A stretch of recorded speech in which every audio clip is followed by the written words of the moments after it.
Hello and welcome to this very special interview. Today's special guest has been featured in numerous TV shows such as Sonic Underground, Reboot, and Transformers. Having done numerous characters in a variety of TV shows, he's also known for being the third American voice actor of Dr. Robotnik in Sonic Underground.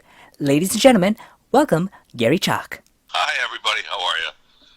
Hi, Garry. Enjoying your locked-in state?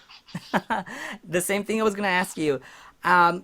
Just like you said earlier, surviving. Well, the way it is right now is that, I've been home for about a month.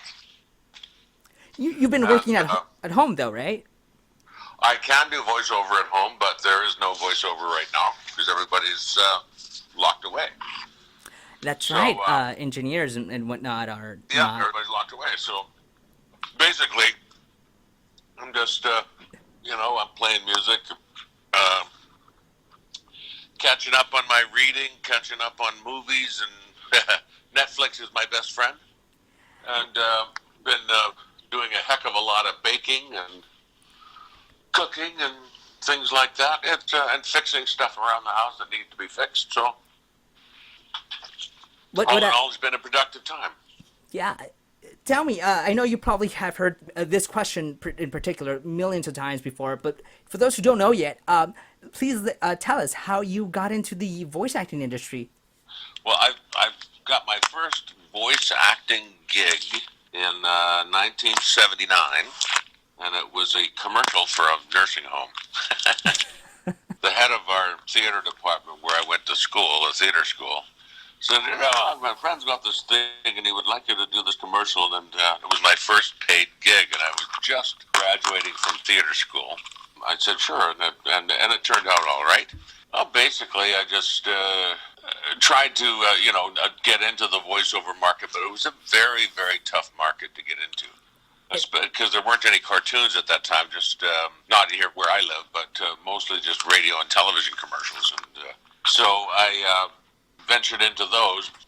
Anyway, I was in Ottawa, and funny story, I talk about turning lemons into lemonade. I was, venturing out and doing voice there, and I did a commercial for the Ottawa Citizen for a production house, and they didn't like the voiceover, so they fired me. And I'd never been fired before, and I thought this is very odd. So I went to the head of the company, and I said, look, if you teach me about the different reads and things I can do, then I'll do your next commercial for free. And sure enough, the guy made my demo and taught me all about the different kinds of reads. And I did his next commercial for free in return for a demo. And the rest is history. I just did very well. My first cartoon gig was a thing called Hiawatha, 1981 or 82, I think it was. But I'd never done a cartoon before, and I went in and read for this thing at a place called Atkinson Film Arts, is where they made Heavy Metal and Fritz the Cat. And I auditioned, and I got 5 characters on the cartoon. That's how I got into doing animation. Then I came to Vancouver and auditioned for a few more things. And then I started getting everything. I got G.I. Joe and Barbie and Captain Nintendo and Kissy Fur and all these other myriad cartoons. And then one day they said, oh, we're going to start up Transformers, the Transformers Beast Wars, or Beast Machines. And I had done commercials for the Transformers, like television narrator commercials and radio commercials for Transformers, but I had never done an actual cartoon of the Transformers. And so they brought all these people in, and probably about 100 to 200 people they brought in to read for all these characters. Then they narrowed it down to 50, narrowed it down to 10.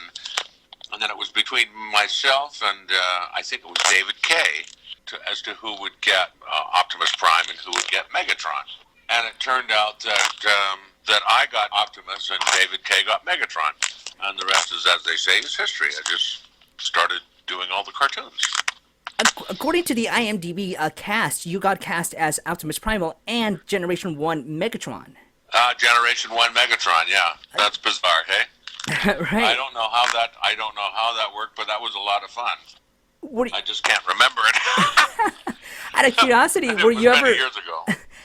Speaking of many years ago, out of curiosity, were you ever considered to play Optimus Prime in the 1986 Transformers film? The 1986 film, no, I had no idea, and I was booked absolutely solid on Expo 86. I was doing a one-man show at Expo 86, and I was there every day for like 6 months. So the cartoon movie never came here. It was still in Los Angeles.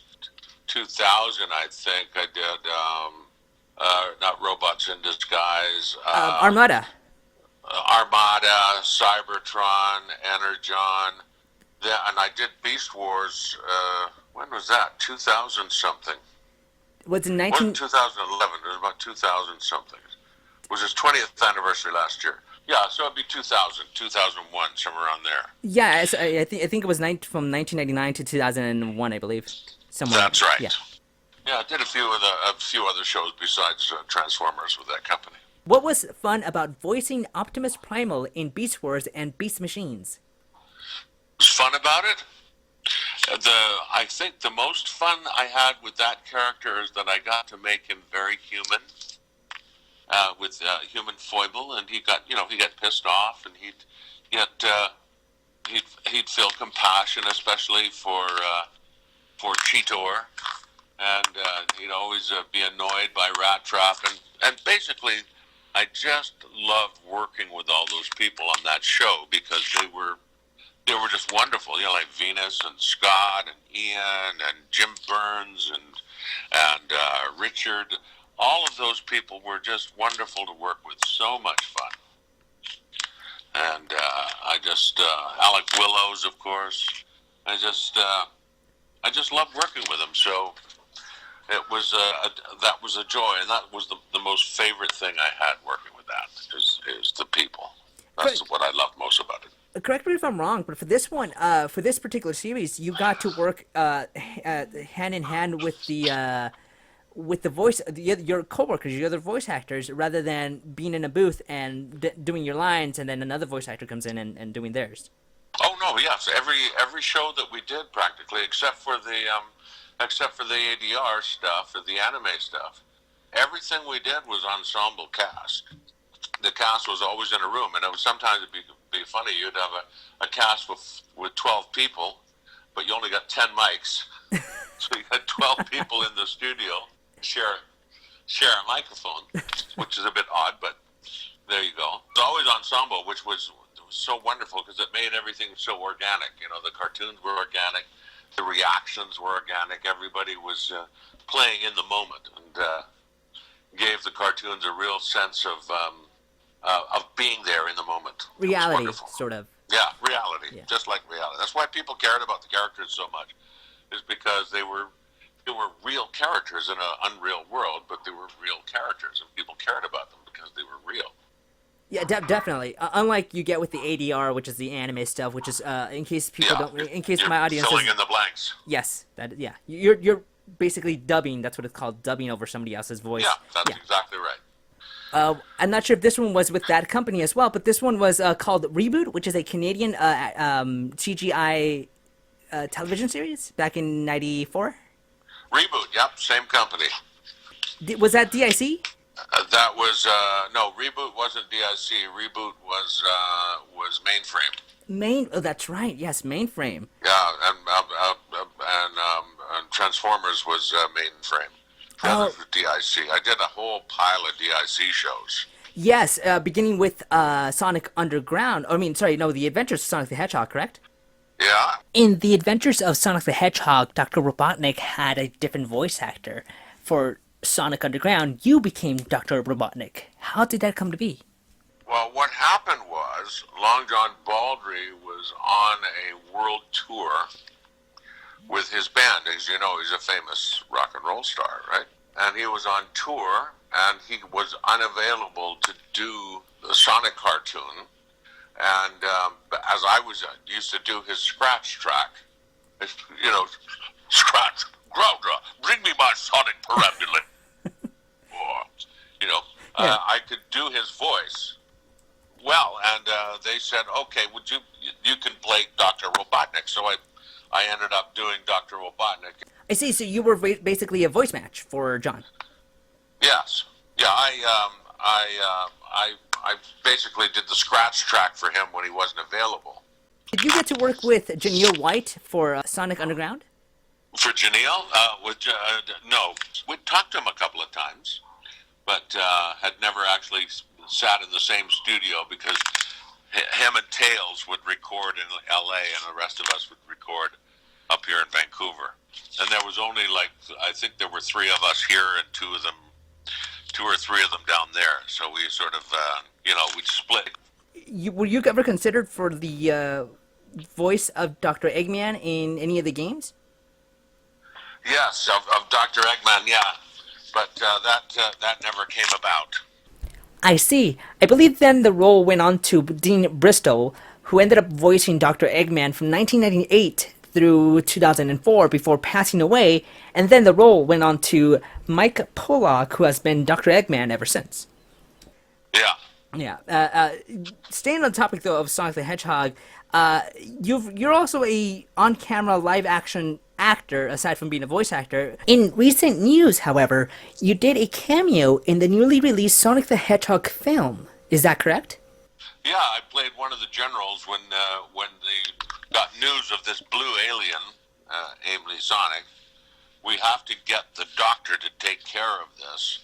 And so we had a joint staff meeting in the war room, and I was one of the generals discussing how we were going to deal with this blue threat. Now, how did this come to be? Did you just audition for this minor part, or was this coincidence? I did. I went in and read for the director, and we talked about how I had done all the episodics of the cartoon. And I really wanted to play Robotnik, but Jim Carrey was playing Robotnik. So, speaking of Jim Carrey doing Robotnik, what was your opinion on Jim Carrey's take as Dr. Robotnik? Well, it was Jim Carrey. Jim Carrey's Dr. Robotnik. I mean, everybody had their own way. I remember, some of them, like Eggman, was totally different from Dr. Robotnik in the series that I did. And totally different from what Jim Carrey did. He had his own interpretation of what he was doing, and I thought it was quite fun. I mean, I liked it. I would have liked it better if it was me, but it wasn't. So there you go. Do you mind doing a line from the movie, from one of Jim Carrey's lines as Dr. Robotnik? What do I look like, an imbecile? Of course I want a latte. I love the way you make them. I can't. I'm just trying to hear. Jim Carrey's voice, but if I did it my way, yes. What do I look like, an imbecile? Of course I want a latte. I love the way you make them. Ah! I just thought you might like a latte with steamed Austrian goat milk. What do I look like, an imbecile? Of course I want a latte. I love the way you make them. But thank you for that. Thank you for that. Oh, you're welcome. You're welcome. Of all the characters you voiced, who would you pick as a favorite character, or who would you pick that you had most fun voicing? My favorite character to do was Slash in Reboot. He was one of them because we got to improvise all our lines, and we had so much fun. That's as right. Well as Grounder. Grounder was so fun. That was when I was working with Phil Hayes, and we did a lot of ad-libbing in that as well, which was a lot of fun. But Marsala and Exo Squad was fabulous. I loved the character of Femur in War Planets. Metalhead and G.I. Joe. He was a bit crazy, but it was a lot of fun. I believe crazy characters are the most fun to voice. They are fun to voice. Exhausting, but fun to voice. Yeah, I'm trying to think of all the characters I've done. We've done about 50 or 60 at least. You have a high prolific voice acting portfolio. You've done over 1,500 animated productions. I do not blame you if you can't remember all of them. I can't remember all of them. Well, some of them I had no idea that I was in. One was called Jungle. Was it Jungle Book? Not Jungle Book. Something like that. King of the Jungle or something. And I had no idea I was in it. Leo the Lion, King of the Jungle. Huh? Leo the Lion. Yeah, Leo the Lion. And I could not for the life of me remember doing that show. And I looked it up and I found it and I went, oh yeah, that's me. Yep, I did that. That was that was back in 1994, I believe. Yeah, a long time ago. Of all the times you've been in the booth, can you think of a time that you voiced a character that something happened that was funny or memorable moments in the booth? Oh, there's lots of those. My most famous one is I was doing a show called Captain Zed in the Dream Patrol. And they needed, the Snort and Snurt were the two nightmare villains. And what Dream Patrol was is that we would get reports of nightmares around the world, and our characters would go around the world and thwart the nightmares so kids had a happy night's sleep and only had good dreams. And my name was Captain Flannel, and Captain Flannel would go out and vanquish the bad villains, the nightmares, Snort and Snurt. So that's the setup for the story, for the show. And one of the villains, they wanted to play an organ, like a keyboard, that made belch sounds. So it would go, this is a song that'll get on your nerves, was the name of the song. And they asked if I could belch, a big belch for this sampler, so they could make a belch piano. So I said, okay. So I got a can of Coke, and I opened the can of Coke, and I said, are you guys ready? And he goes, yeah. So I took the can of Coke, and I drank it and kept it back, and I went to take a huge belch, and I went, like this, and all of a sudden, this big bubble of foam, like wrapped in an amniotic sac, came flying out of my mouth and hit my script. And I was so shocked, I went, Goo! And it all went back, and there was not a drop left on my script. And when you hear the sound, it goes, and then like that. And then you hear uproarious laughter that never ends, because it was the weirdest, grossest thing they'd ever seen. This huge, like a glutinous blob of Coke foam came flying out of my mouth and hit the script, and then I sucked it back. And the poor girl who was our production assistant could not talk for half an hour. She was lying on the floor, killing herself laughing. She just couldn't stop. And we had to stop production for like 10 minutes because people were laughing so hard that they kept rewinding the sound and rewinding the sound. And that was pretty funny. And it was immortalized. It's around somewhere. I don't know where it is, but I know that somebody has a recording of it. It's pretty funny. It's somewhere online, somewhere in... Yeah, somewhere online. You hear Phil Hayes going, oh, oh, oh, that's disgusting. Oh, that's amazing. Yeah.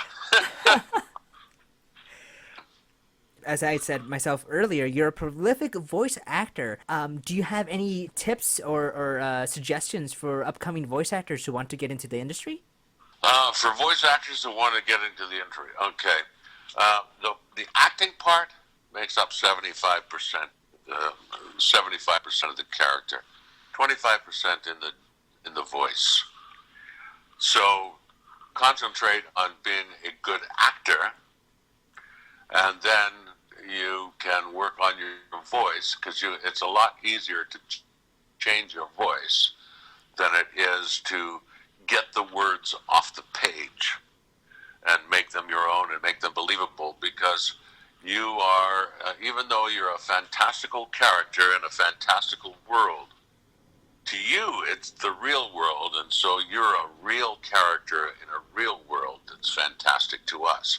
And the reason why we care about that is because you are real. You're not playing at being fantastical, because you're just playing at being, how would I be if I was a human? And that's basically what it is, and that's what people care about. Also, read out loud every day. practice, different parts of your range, high, low, mids, bad guys, good guys, sidekicks, accents. I found one of the best things for any voice actor is to learn how to sing, and sing every day, because singing is what trains your voice, and certain, like where do you go in your head when you're going to high notes and low notes and mid notes, and it trains you to put your to place your voice, because your whole body is a series of resonators that make your voice work. And I always do a demonstration where you take the voice from the top of your head, and you take the voice from the top of your head, you put it into your eyes, then out of your eyes into your nose, from your nose into the front of your mouth, so it's really tight, and to the middle of your mouth, to the back of your throat, and down into your chest. You don't change your voice at all. You just change the placement of where you imagine your body being like a guitar body. There are some bassy parts and some tinny parts. Then you take that, add a bit of gravel to it, put it in your throat, in the middle of your mouth, the front of your teeth, into your nose, and your eyes, and the top of your head. Then you can add all kinds of impediments, like sticking your jaw out, or a hiccup, or off breathing, or a stutter, or an accent. Sometimes it's fun to play with different accents. You never know what you're going to come out with, and it's lots of fun. So right there, you've got 12, 14 voices in your head that you can use at any time. Wow, that was fantastic advice you got there. Thank you so much for sharing that. And that's what's fun, and it's just learn how to read. Be a good read. People say, "Oh, I can read." So can I. But can you read and get something off the page and make it real and happening right now? That's what I mean by get it off the page. And the only way you can get it off the page is to read and understand exactly what you're saying, why you're saying it, and who you're saying it to. Now, before we end the interview, do you have any parting words for the audience? Just, as I say, wash your hands, don't touch your face, stay out of crowds, and make the best of this horrible situation. It's tough, but my heart goes out to you and to all of you, and to all the workers on the front lines who are doing their best to keep us safe and healthy and alive. I hope that you're safe and healthy, and I hope that your family is safe and healthy, and you have a wonderful day.